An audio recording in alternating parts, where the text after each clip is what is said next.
நம்ம தரிசனம் பண்ண போகிற மகான் ஜனாபாய். இந்த ஜனாபாய் அப்படிங்கிற பேர் பண்டரிபுரத்தோடு தொடர்புடைய மகான். ஜனாபாய் ஒரு பெண், ஜனாபாய்ங்கிறது ஒரு பெண். எப்படி நம்ம மீராபாய் பார்க்குறோம், எத்தனையோ பெண் மகான்களை நம்ம தரிசனம் பண்ணியிருக்கோம் இந்த நிகழ்ச்சியில். நாயன்மார்களில் பார்த்தோம் அப்படின்னா காரைக்கால் அம்மையார், திலகவதி அம்மையார், இசைஞானியார் அப்படின்னு 3 பெண்களை பார்க்க முடியும். ஆழ்வார்களில் பார்த்தா ஆண்டாளை தரிசிக்க முடியும். பண்டரிபுரத்து மகான்களை பார்த்திங்கன்னா நிறைய பெண்கள் உண்டு. அதில் ஜனாபாய், இந்த ஜனாபாய் அப்படிங்கிறவ, இந்த ஜனாபாய் இந்த பெண்மணி இருக்காங்க இல்லையா, பாட்டு அப்படி பாடுவாங்க. விட்டலன் கீர்த்தனைகளை அந்த அளவுக்கு உருக்கமாக பாடுவார். ஒரு பாட்டு நல்லா பாடுகிற திறன் நமக்கு கிடைச்சிருக்கு, ஆற்றல் நமக்கு கிடைச்சிருக்குன்னா பயிற்சி மட்டும் காரணம் அல்ல, இறைவனது அனுகிரகமும் இருக்கணும். அதான் ரொம்ப முக்கியம். அது நம்ம ட்ரைனிங் எடுத்திருக்கோம், நம்ம பயிற்சி எடுத்திருக்கோம், நிறைய பாடி பாடி நம்ம சாதகம் பண்ணியிருக்கோம், அதனால் நமக்கு இதெல்லாம் கை கூடுது, அப்படி கிடையாது. கடவுளுடைய அருளும் முக்கியமான காரணம். இந்த ஜனாபாய்க்கு அப்படி தான் கிடைச்சது. விட்டலனோட அருளால் பாடுகிற ஆற்றல் கிடைச்சது. இந்த ஜனாபாய் ஆரம்ப காலத்தில் விட்டலன் கோவிலுக்கு வந்து பாடுவாளாம். அந்த பாடலை விட்டலன் மெய்மறந்து ரசிப்பான். அப்படி கேட்பான் விட்டலன். நல்ல பாட்டை யார் பாடினா என்ன கேட்கலாம். இந்த ஜனாபாய் ரொம்ப ஏழை. அப்பா அம்மா இந்த கோவிலுக்கு, விட்டலன் கோவிலுக்கு பண்டரிபுரம் அழைத்து வந்தபோது அப்பா அம்மா தனியாக போயிட்டாங்க, எப்படியோ மறைஞ்சிட்டாங்க, எங்கன்னே தெரியல. இந்த பெண் மட்டும் தனியாக இருந்து நாமதேவர் வீட்டில் தங்கியிருக்கா. நாமதேவர் விட்டலனுடைய பக்தர் நாமதேவர். அவங்க வீட்டில் தங்கியிருந்து என்ன பண்ணுறா, அங்கே வருகிற விட்டலன் அடியார்களுக்கு சமைச்சு போடுறது, அவர்கள் அணிந்திருக்கக்கூடிய வஸ்திரங்களை பக்கத்தில் இருக்கிற ஆற்றுக்கு எடுத்து சென்று, சந்திரபாகா நதிக்கு எடுத்து சென்று துவைச்சு காய வைக்கிறது, இதுதான் வேலை. சாப்பாடு தயார் பண்ணுறது, அடியவர்களது ஆடைகளை, வஸ்திரங்களை, புடவைகளை துவைச்சு கொடுக்கறது, இதுதான் பண்ணாங்க. காலம் முழுக்க இதுதான் ஜனாபாய் பண்ணினார். பகவானுக்கு செய்வதை விட, பகவானுக்கு கைங்கரியம் செய்வதை விட பகவான் அடியார்களுக்கு சேவை செய்வது அத்தனை விசேஷம். இதைத்தான் நாயன்மார்களும் பண்ணாங்க. இதைத்தான் ஜனாபாய் பண்ணுறார்.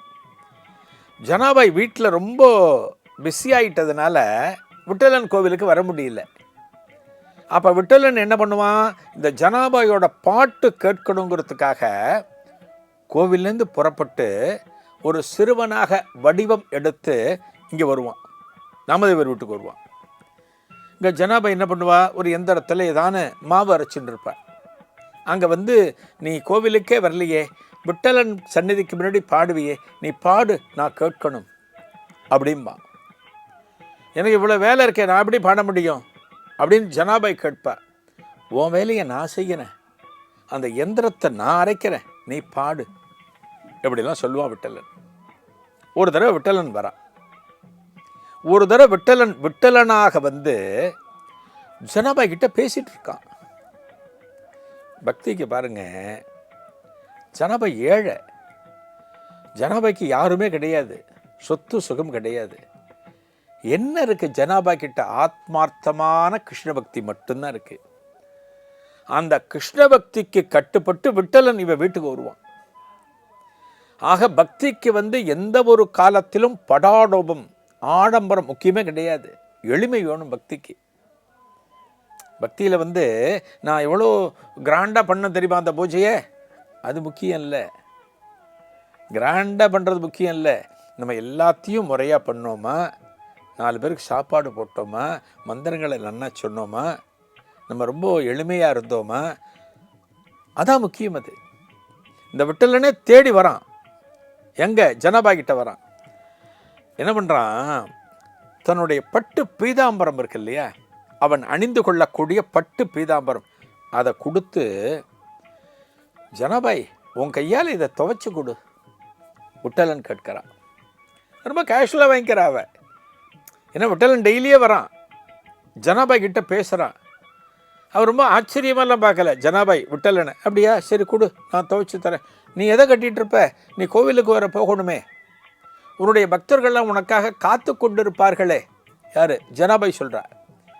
நீ கோவிலுக்கு போகணுமே, நீ எதை கட்டிட்டு போவ அப்படின்னு கேட்குறப்ப விட்டலன் என்ன தெரியுமா சொல்கிறானா, உன்னோட பழைய புடவை இருந்தால் கொடு, உன்னோட பழைய புடவையை கொடு, அதை நான் கட்டிட்டு கோவிலுக்கு போய்டுறேன் அப்படின்னு சொல்லி ஜனாபாய் உடுத்தக்கூடிய ஒரு பழைய புடவையை வாங்கி அணிந்து கொண்டு விட்டலன் கோவிலுக்கு செல்கிறான்.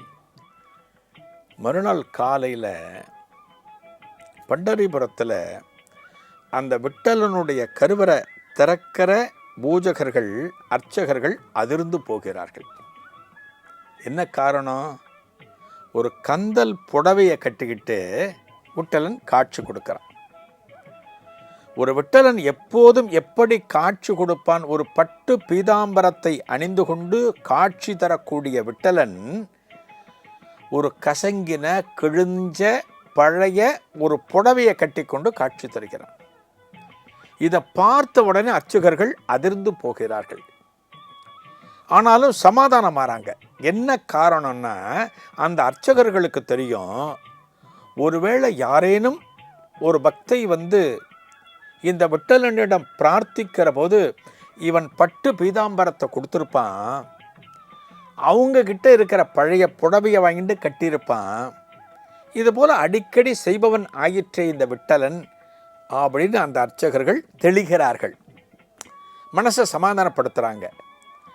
ஆனாலும் திடீர்னு விட்டலனோட கழுத்தை பார்த்தா அவன் அணிந்து கொண்டிருக்கிற விலை உயர்ந்த ஆபரணங்களை காணும். ஆபரணங்கள் காணும். என்னடா அது, வஸ்திரம்னா பரவாயில்ல, யாரானு ஒரு பக்தைக்கு கொடுத்துருக்கலாம், ஒருவேளை அந்த வந்த பக்தை புடவைக்கு சொந்தக்காரி யாரோ அந்த பக்தை இந்த ஆபரணங்களை திருடிட்டு போயிருப்பாப்புல இருக்கு, விட்டலனுக்கே தெரியாமல் நைஸா இந்த நகைகளை கழட்டிட்டு போயிருப்பாப்புல இருக்குன்னு தீர்மானித்து இதை யார் செஞ்சிருப்பாங்கன்னு அர்ச்சகர்கள் கூடி பேசுகிறார்கள். அப்படி பேசுகிறப்போ ஒரு அர்ச்சகர் சொல்கிறார், எனக்கு என்னவோ அந்த ஜனாபாய் மேலே ஒரு சந்தேகம் இருக்கு.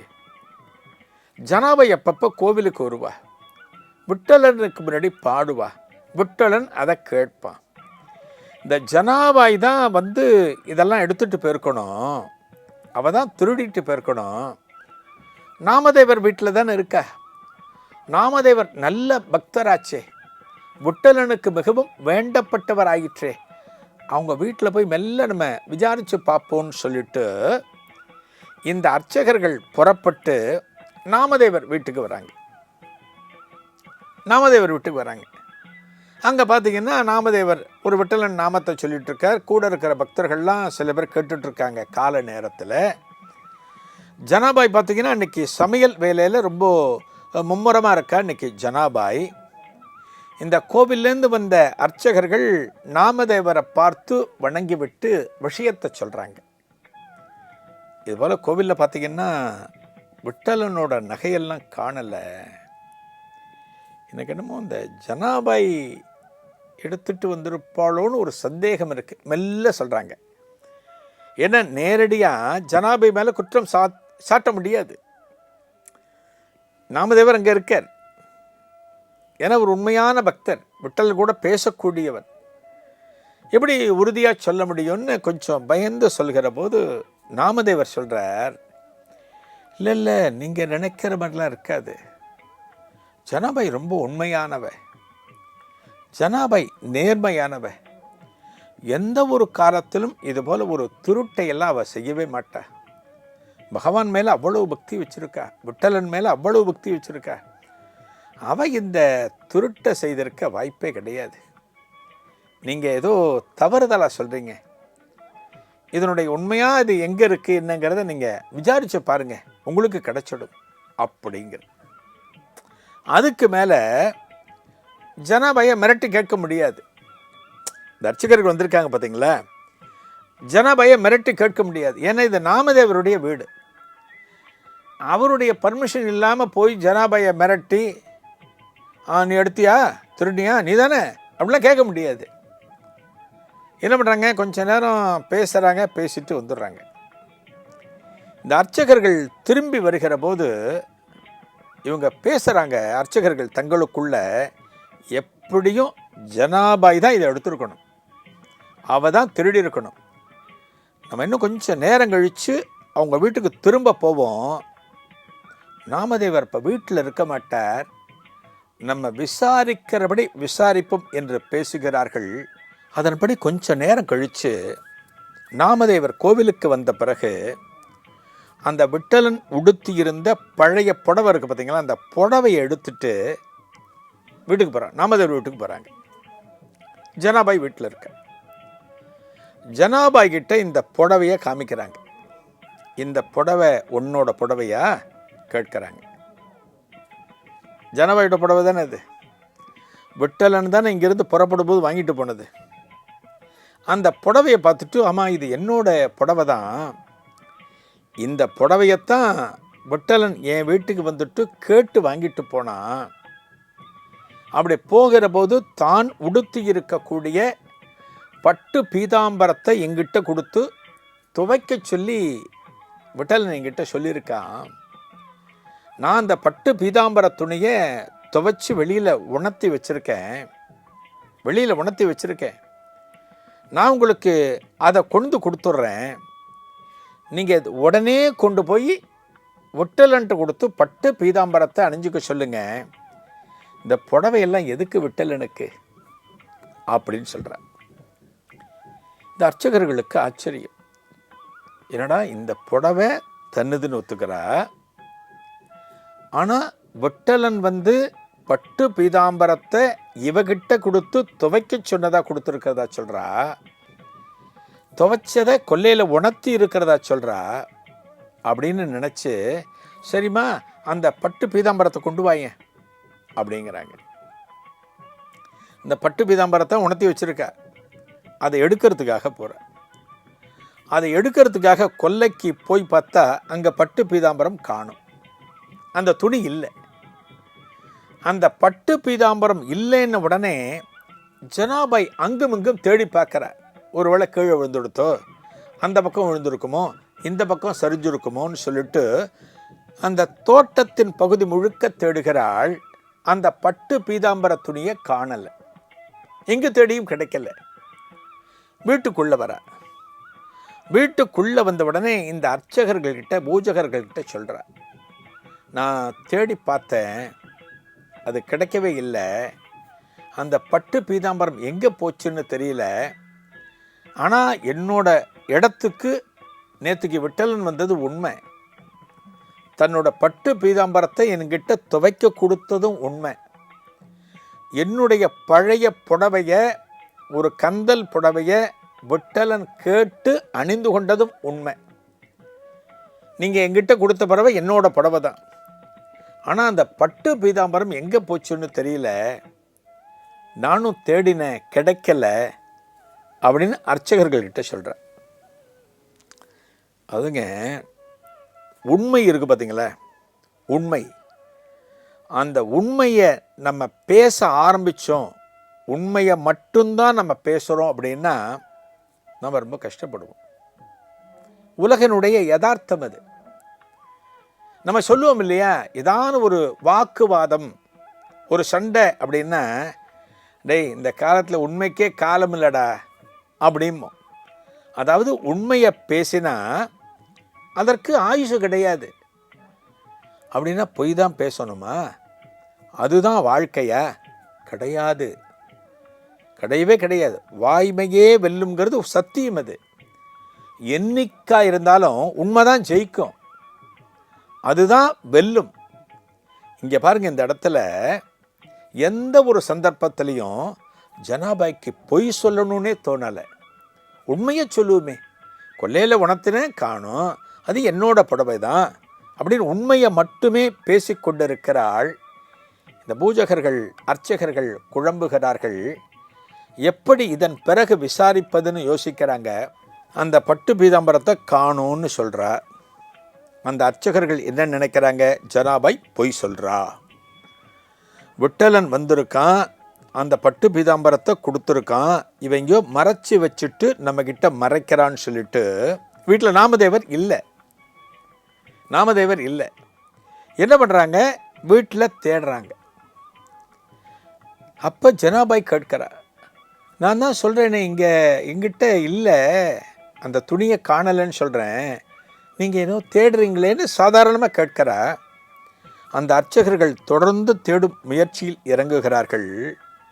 இங்கே பார்த்தீங்கன்னா அந்த வீட்டில் ஜனாபாயோட உடைமைகள் இருக்கிற இடத்துலேருந்து அந்த பட்டு பீதாம்பர துணியும் அந்த நகைகளும் கிடைக்கின்றன.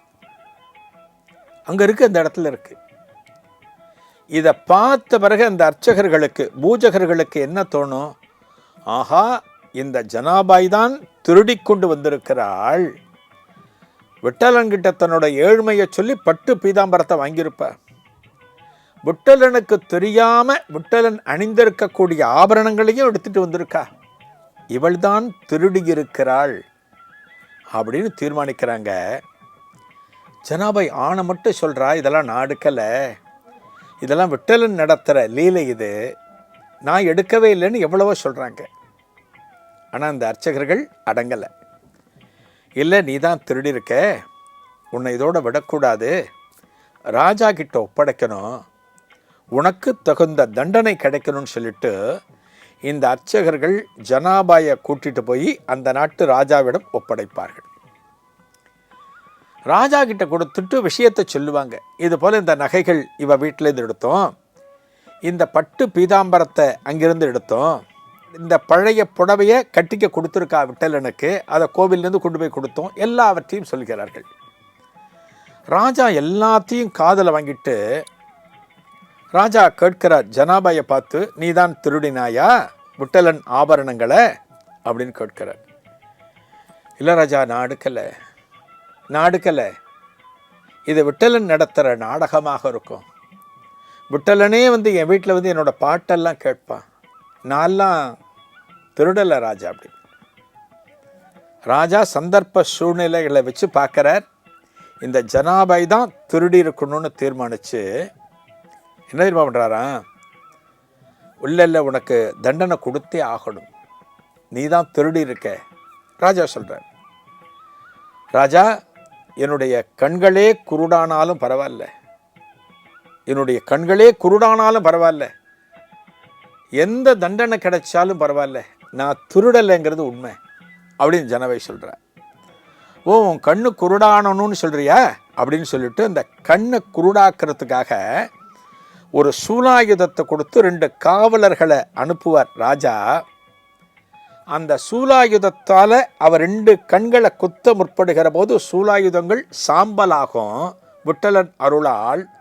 அடுத்த கணம் அந்த அரண்மனையில் விட்டலன் காட்சி கொடுத்து, இதெல்லாம் நான் நடத்தின நாடகம்தான், நான் தான் என்னுடைய ஆபரணங்களை கொண்டு போய் ஜனாபாய் வீட்டில் வச்சேன்னு சொல்கிற போது அந்த ராஜா ஜனாபாய் காலில் விழுந்து மன்னிப்பு கேட்பான். இந்த ஜனாபாயோட சரித்திரம் அப்படிங்கிறது அந்த அளவுக்கு மெய்சிலிர்ப்புடன் காணப்படும். இறைபக்தி அப்படின்னா ஜனாபாயிடம் இருந்துதான் நாம் தெரிந்து கொள்ள வேண்டும்.